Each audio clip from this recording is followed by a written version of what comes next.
One of my favorite descriptions of what a nonprofit governing board does came from an older gentleman during a strategic planning project I was running, where he piped in from the back, noses in, fingers out. Hi, I'm Andrew Taylor. I'm on the Arts Management faculty at American University in Washington, D.C., and this is Arts Managed, a series of resources about arts management, what it is, how it works, how you might get better at it. And in this video, we're exploring the complicated and sprawling question of governing. Governance, as you might remember, is one of the 10 functions of arts management described in one of my previous videos. Take a look at the link if you don't know already. And governance is one of the trickiest bits of business in a nonprofit organization, and certainly in a nonprofit arts organization as well. It's a basic definition. A governing board is the required leadership structure of a nonprofit organization in the United States and in most and many other countries around the world.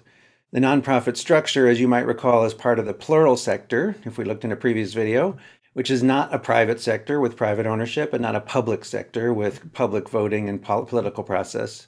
So plural sector organization requires a plural-ish organizational leadership structure, essentially at least 3 people who have no ownership interest or ownership incentive in the enterprise, serving to represent the public trust and make sure the organization succeeds according to the mission that it states out into the world. I thought in this short video we could have focused on some of the reasons why it is so hard to govern effectively, what makes it so difficult for smart people in a room to behave in intelligent and collective ways.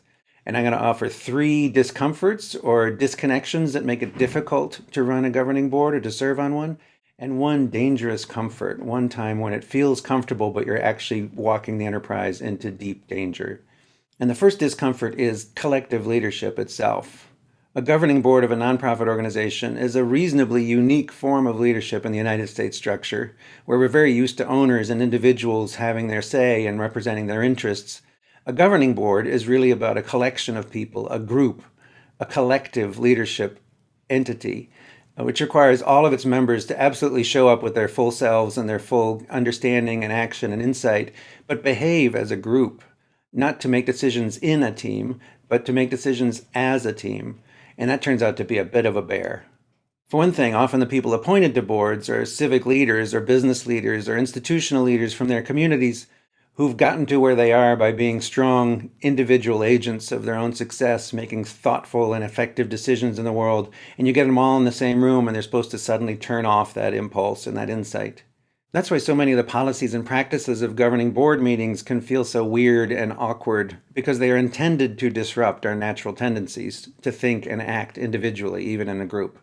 So, for example, Robert's Rules of Order, that odd and complex set of rules around parliamentary process, which require you to have a motion and a second before you can even talk about something you might vote on, and then eventually you have discussion and the board votes through whatever process or majority rule it has set up in its bylaws. Robert's Rules of Order is intended to disrupt the natural tendency for one strong voice to lead the conversation.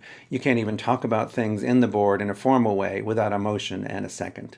Another example comes from John Carver, who wrote extensively on governance. He talks about the one voice principle, which says that the board speaks in one voice or not at all. So all the individual conversations and arguments and debates and political wrangling are certainly essential to board process, but the only time the board speaks as a collective governing entity is when it votes successfully on a motion that has been moved and seconded according to the bylaws of the institution.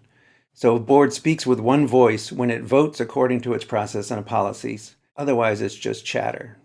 The second discomfort for nonprofit governing boards that makes the work so hard is, who do they work for? At the end of the day, who are they accountable to? Who are they responsible to? If you ask some governing board members, they'll say, well, at the end of the day, we're responsible to the organization, to the nonprofit, to make sure it is resourced and successful in making positive and powerful impact based on its stated mission. But you could also say, as a board member, you represent the public trust. You're there to represent the larger interests of the community and to ensure that the organization is actually delivering on what it states is important in the world. You're making sure the organization is following laws and practices and regulations. You're making sure it's responsible in its leadership and action and the stewardship of people's resources. You're essentially a referee, while at the same time you're also a cheerleader, and that makes your life as a board member really confusing. And the third discomfort for nonprofit governing boards is these roles and relationships are constantly evolving and shifting and changing. It's not like you can get it right and then continue on that path successfully forever. Nonprofits and their boards have evolutionary tendencies. They grow from stage to stage, and their needs of a governing board and executive leadership and the relationships to the larger community change as well. Karl Mathiasen talks about 3 stages of governing boards, each appropriate to the state and nature of the nonprofit it's governing.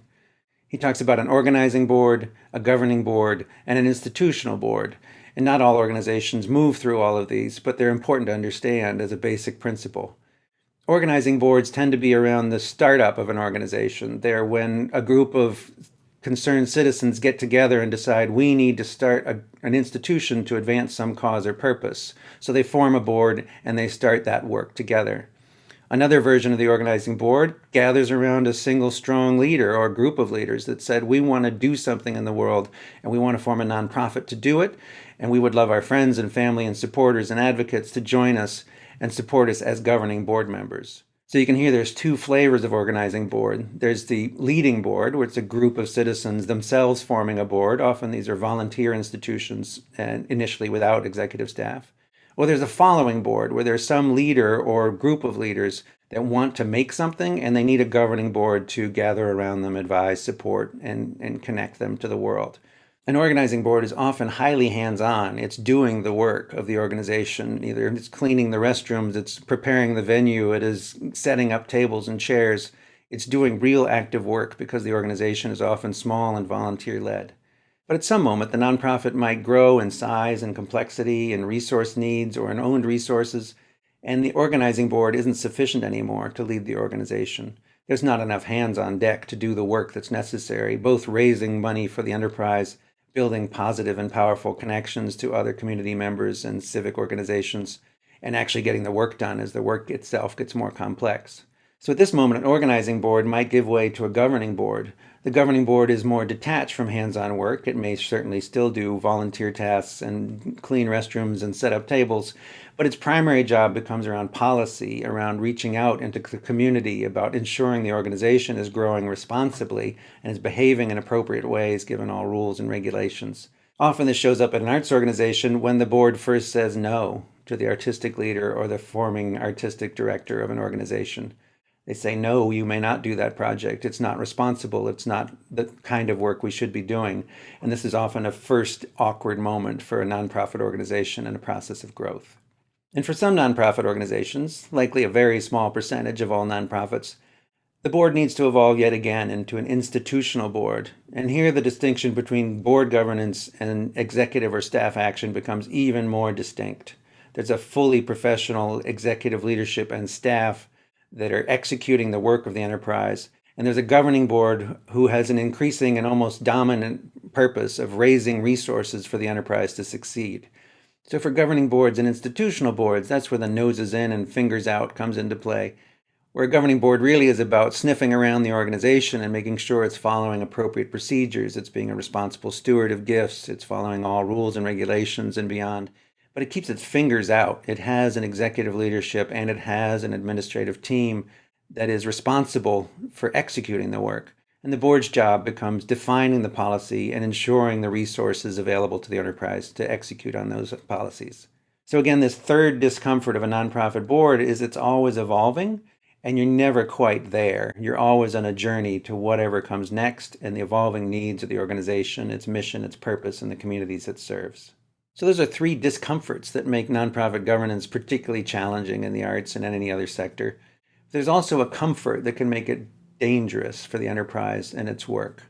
And the comfort is around who gets to serve on governing boards. Most nonprofit governing boards in the arts are self-perpetuating, which just means the board itself is responsible for deciding when and whether to add people to the board or to remove people from the board, and then who is the best possible pool of candidates when they add new people.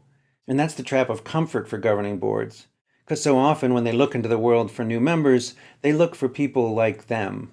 They look for people who are already connected through social networks or professional networks, who are similarly situated in wealth and power and influence, and so often that becomes a monochromatic board by every definition of that term. And yet governing boards are supposed to be representative of their communities. They're holding the institution accountable to its public service and its public trust. So a monochromatic board of white, wealthy, influential people may be good for the balance sheet or the bottom line. It's bad for the larger purpose, service, and impact of the organization and its work. So, in short, governance is really hard. And it's hard not only for the board members themselves, but for the executives and artistic leaders that have to work with and work for the board. Worse yet, when it starts to feel comfortable, that may be an indicator that you're drifting off course. So, if you want to work effectively on a governing board, or if you're an artistic or an executive leader that needs to work with and for a governing board, it's a good time to learn how to be both a cheerleader and a referee at the same time, and to be increasingly comfortable with discomfort.